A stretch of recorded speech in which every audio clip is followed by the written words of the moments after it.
Plus players, the plus player.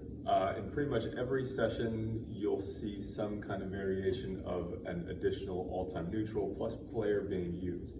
Commonly in an entry activity, you were doing a 3v3, that extra player shows up, and now you have 7. So throw in this different colored penny, you're all-time neutral. You're the all-time offensive player. Additionally, you'll see them used in rondos, 4v4 plus 2, 3v3 plus 3. But typically, that plus player is used as an additional attacker that can be used as all-time offense for whichever team is in possession. Here are 4 ways to vary how that plus player can be used. First, quasi-neutral. With the quasi-neutral, the plus player acts in a similar way as that all-time attacker. However, they operate as an all-time attacker for only one team. If we're using the 3v3 plus 1 as an example, that plus 1, if they're the quasi-neutral, would only play for blue while blue is in attack. When yellow is in possession, this player effectively disappears.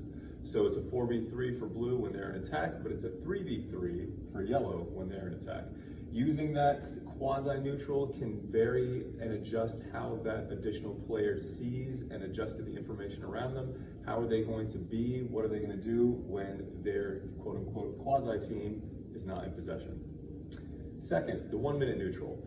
This can work well if you like to do specific times for your entry activity games or just in between games. Hey, we're going to do a 7-minute game with the 1-minute neutral.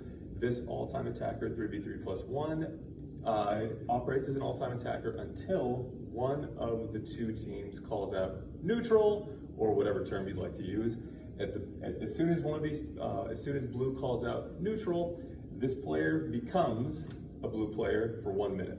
So for 60 seconds after blue calls out neutral, this player becomes a blue player for that 1 minute. As soon as that minute's up, coach calls out all-time attacker, and they revert back to that all-time attacking presence for both teams until, of course, yellow calls out neutral.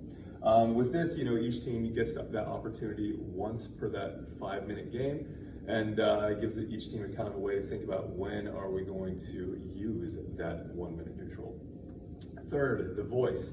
Let's say you have a team or group where how we communicate might be something you want to incentivize or something you want to focus on. This neutral can become the voice, where they become the speaker for both teams when in attack. Or if you'd like to kind of vary it even more, you can nominate 1 person per team to become the voice.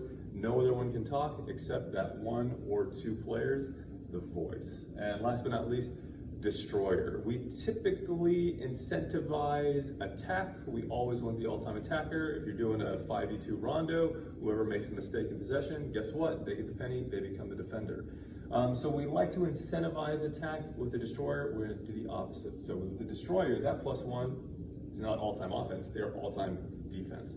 So it's always going to be an underload, 3v4. So when this player is all-time defense, as soon as they win possession, you can do one of 2 things. If you want to stop the rep right at that moment, they win possession. The team who lost possession, they have to do a couple of burpees.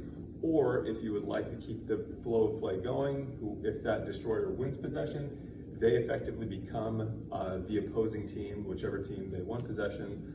They play with that team until the play is dead, at which point they revert to destroyer, all-time defense. So plus players, 4 different ways that you can utilize that additional player to add some complexity, novelty, and unpredictability to your session activities.